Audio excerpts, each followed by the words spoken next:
بابا قوم قائد اعظم محمد علی جناح۔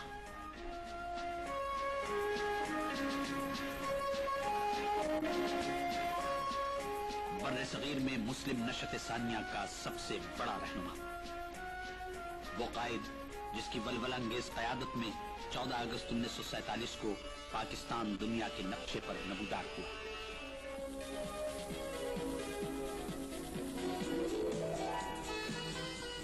بیسویں صدی کے سیاسی افق پر نمودار ہونے والا یہ مدبر اور عظیم قائد 25 دسمبر 1876 کو کراچی میں پیدا ہوا۔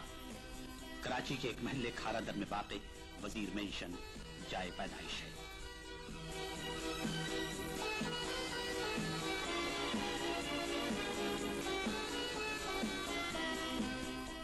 چرچ مشن اسکول، سندھ مدرسۃ الاسلام اور لنکنز ان جیسے علمی گہواروں میں ان کی فکری تربیت ہوئی۔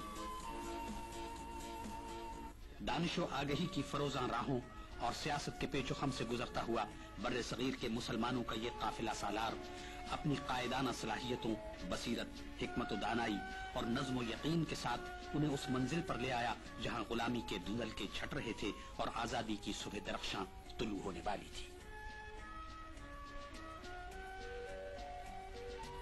1940 کی قرارداد پاکستان بر صغیر کے مسلمانوں کی اس جد و جہد کا نقطہ عروج تھی جس کی قیادت قائد اعظم نے تقریباً 3 اشروں سے اس طرح کی تھی کہ ولولے جواں تر اور عزم راسخ تر ہو گیا تھا۔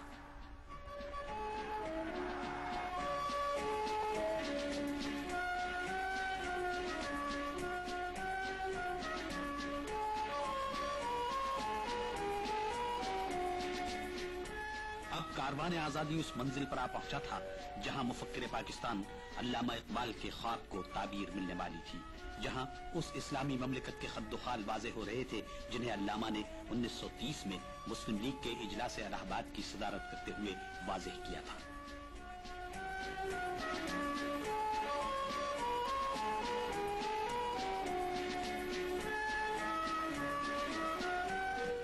اور پھر اگلے 7 برسوں میں حصول پاکستان کی جد و جہد روز بروز زور پکڑتی گئی۔ قائد اعظم نے پورے بر صغیر کے دورے کیے اور کروڑوں مسلمانوں کے دلوں میں حصول پاکستان کے لیے بے پناہ جوش و ولولہ پیدا کر دیا۔ ہر جگہ لوگوں نے قائد اعظم کی ولولہ انگیز قیادت میں پاکستان کے حصول کے لیے بڑی سے بڑی قربانی دینے کا عہد کیا۔ منزل ہر چند بہت نزدیک تھی مگر راستہ کٹھن۔ 1942 میں برطانوی حکومت نے اسٹیفرڈ کرپس کو بھیجا۔ کانگریس حکومت خود اختیاری اور قائد اعظم مطالبہ پاکستان کی منظوری چاہتے تھے۔ بات چیت ناکام ہو گئی۔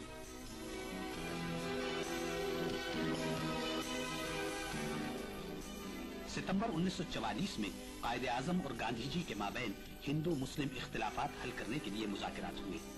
16 دن تک جاری رہنے والی یہ بات چیت کسی نتیجے پر پہنچے بغیر ختم ہو گئی۔ شملہ میں وائسرائے لارڈ ویول نے بر صغیر کے سیاسی رہنماؤں کی کانفرنس بلائی اور مرکز میں عارضی حکومت بنانے کی تجویز پیش کی، مگر وزارت میں مسلم نشستوں پر سمجھوتا نہ ہو سکا۔ قائد اعظم کا کہنا تھا کہ مسلم لیگ مسلمانوں کی واحد نمائندہ جماعت ہے اور سارے مسلم وزیر اسی کے ہونے چاہیے۔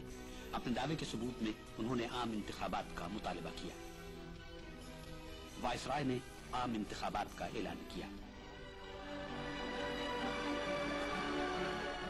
1946 میں پورے بر صغیر میں عام انتخابات منعقد ہوئے۔ کانگریس نے متحدہ ہندوستان اور مسلم لیگ نے پاکستان کے موقف پر انتخابات میں حصہ لیا۔ مرکزی اسمبلی میں ساری مسلم نشستیں مسلم لیگ نے جیت لی۔ 1946 کے عام انتخابات نے ثابت کر دیا کہ پاکستان بر صغیر کے مسلمانوں کا حتمی مطالبہ اور قائد اعظم محمد علی جناح ان کے عظیم ترین رہنما ہیں۔ کیبنٹ مشن کے بر صغیر کے سیاسی رہنماؤں سے مذاکرات کے نتیجے میں فوری طور پر عارضی حکومت کے قیام کے منصوبے میں پاکستان کی بنیادیں موجود تھی۔ مسلم لیگ نے شروع میں اسے منظور کر لیا، مگر کانگریس عارضی حکومت میں لیگ کے ساتھ مساوی نمائندگی پر تیار نہیں ہوئی اور اس نے یہ منصوبہ مسترد کر دیا۔ 7 سال کی مختصر مدت میں قائد اعظم کی سیاسی بصیرت، ان کے آہنی عزم و ارادے اور ان کی مدبرانہ اور ولولہ انگیز قیادت میں اٹھنے والے ہر قدم پر منزل نزدیک تر آتی گئی۔ مارچ 1947 میں لارڈ ماؤنٹ بیٹن وائسرائے ہو کر آئے اور بالآخر برطانوی حکومت نے بر صغیر کے مستقبل کے لیے وہی حل پیش کیا جس پر قائد اعظم اتنے عرصے سے زور دیتے چلے آ رہے تھے، یعنی بر صغیر کی تقسیم۔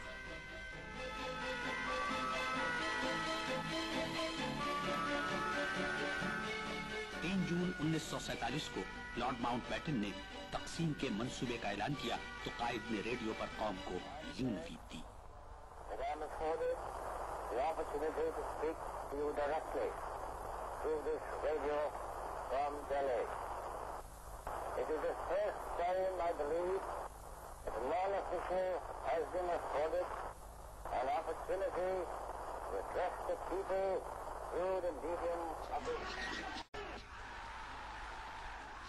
قائد اعظم محمد علی جناح نے ایک طویل سیاسی اور قانونی جدوجہد کے بعد بر صغیر میں مسلمانوں کی قائم ہونے والی مملکت پاکستان کی سرزمین پر 7 اگست 1947 کو قدم رکھا۔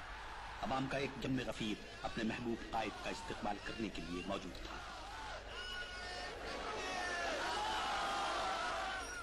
بابا قوم قائد اعظم محمد علی جناح انتقال اقتدار کی تقریب میں شرکت کے لیے تشریف لائے۔ بر صغیر کے آخری وائسرائے لارڈ ماؤنٹ بیٹن نے برطانوی حکومت کی جانب سے مملکت پاکستان کا اقتدار قائد اعظم محمد علی جناح کو سونپا۔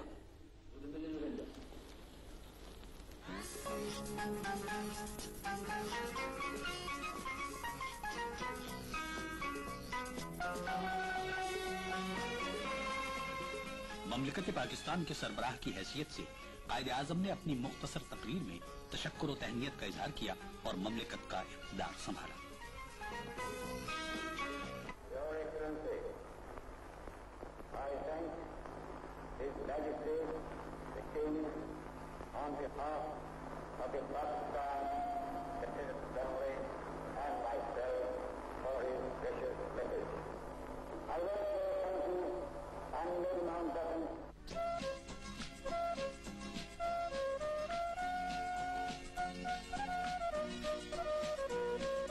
انتقال اقتدار کی تقریب کے بعد قائد اعظم محمد علی جناح اسمبلی کے باہر تشریف لائے تو عوام کا ایک ہجوم اپنے اس عظیم رہنما کے دیدار کا منتظر تھا جس نے بر صغیر کے مسلمانوں کو ان کی منزل سے ہمکنار کیا تھا۔ 14 اگست 1947 کو انتقال اقتدار کی یہ تقریب پاکستان کی آزادی کا اعلان تھی۔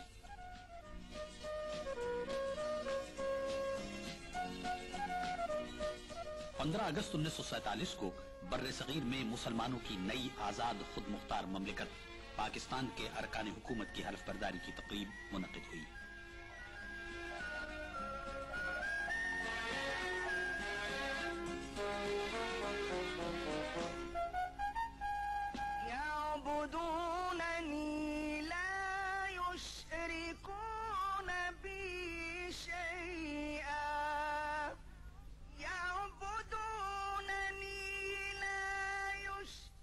وحی ربانی کی تلاوت کے بعد بابا قوم قائد اعظم محمد علی جناح نے مملکت پاکستان کے گورنر جنرل کے عہدے کا حلف اٹھایا۔ پاکستان کے چیف جسٹس نے